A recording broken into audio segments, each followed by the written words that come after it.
پھر آپ تحریر فرماتے ہیں کہ کیا حقیقت کا تعین انسان کرتا ہے یا اللہ تعالی؟ سوال تو بہت خوبصورت ہے، بہت اچھا ہے۔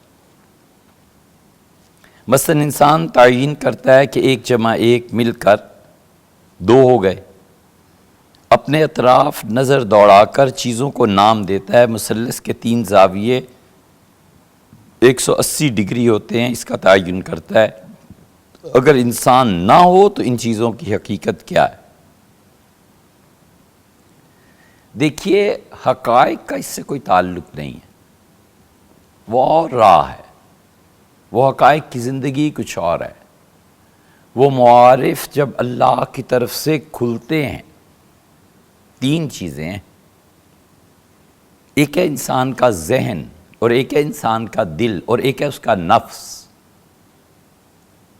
خدا کی عنایات کس پہ ہوتی ہیں؟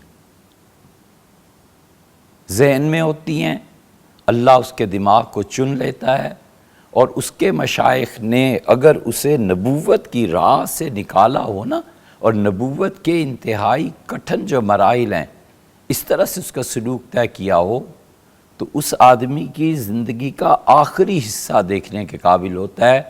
معارف اور حکمت، ساون میں بھادو میں بارش اتنی نہیں برستی جتنا اس پہ معارف برستے۔ اس سمندر کی گہرائی کو ماپنا انسان کے بس میں نہیں رہتی، اور اگر ان آیات مبارکہ دل پہ ہوئی ہوں تو پھر معارف کم اور جذب زیادہ ہوتا ہے، اور اگر ان آیات مبارکہ کا مورد نفس بناؤ پھر رنگ اور چڑھتا ہے۔ حقائق اللہ کی طرف سے ہوتے ہیں، الہام کیے جاتے ہیں۔ آپ نے جو فرمایا کہ انسان متعین کرتا ہے، کچھ نہیں کرتا انسان، متعین اللہ کرتا ہے۔ انسان کو صرف اتنا اختیار دیا گیا ہے کہ اس کا کوئی عنوان مرتب کر لے، بس۔ خواطر، حواجس، یہ صوفیہ کی اصطلاح ہیں۔ آپ نے اتنا بڑا سوال کیا تو آپ جانتے ہوں گے۔ انسان نے یہ کیا ہے کہ جو چیزیں اندر سے اٹھتی ہیں اور جو چیزیں باہر سے آتی ہیں، صوفی کی کیفیت پر فرق پڑتا ہے۔ اگر وہ مراقبہ ذات تک پہنچا ہوا ہو تو پھر اسے ادراک ہو جاتا ہے کہ یہ خواطر ہیں، اندر سے معارف اٹھ رہے ہیں، اور کبھی باہر سے آئیں اور اس کا کشکول خالی ہو اور رخ اس کا آسمان کی طرف ہو، تو باہر سے آ کے جو چیز پڑتی ہے وہ حواجس ہوتے، یہ چیز ہے۔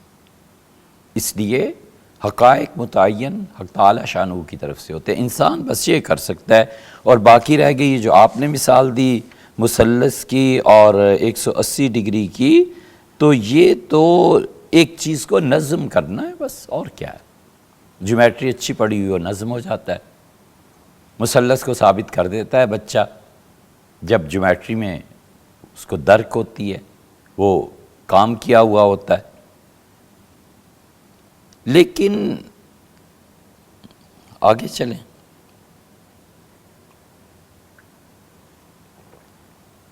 آپ کی عنایت ہے، آپ نے اتنا اچھا سوال کیا۔ اصل بات عقل اور عشق کی ہے، بس اتنی ہے۔ عقل اپنا مقام رکھتی ہے لیکن عشق کے مقابلے میں کچھ نہیں۔ عشق جب غالب آئے نا تب یہ مقامات کھلتے ہیں۔ معروم نے مثنوی میں کمال کا شعر کہا ہے، انہوں نے کمال کا شعر کہا، ایسا کمال کیا ہے کہ سبحان اللہ کیا کہنے۔ ایک جگہ تحریر فرماتے ہیں کہ عقل گوید 6 جہت حدست، عقل یہ کہتی ہے کہ 6 سمتیں ہیں، اوپر نیچے دائیں بائیں آگے پیچھے 6 سمتیں۔ عقل گوید 6 جہت حدست بیرون راہ نیست، اور ان 6 سمتوں سے باہر نکلنے کا کوئی راستہ نہیں ہے، تم نے قید میں رہنا ہے۔ عقل ہر چیز کی تعریف، ہر چیز کی قید۔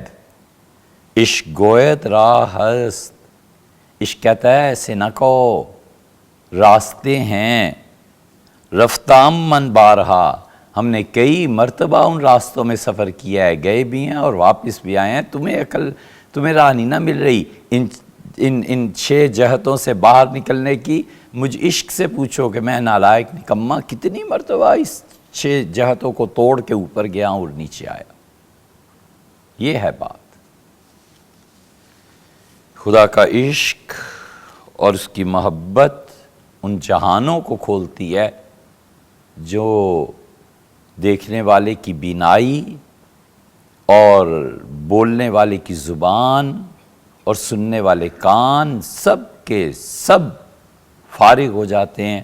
ایک نیا جہان کھلتا ہے جسے سالک دیکھتا ہے، نئی آوازیں سنتا ہے اور آواز سے سراغ لگاتا ہے، اور وہ اس مقام پر پہنچ جاتا ہے جس کے متعلق بزرگوں نے کہا کہ جس کو خبر ہو جاتی ہے نا ان جہانوں کی، خبرش باز نہایت، پھر اس کی اپنی خبر گم ہو جاتی ہے۔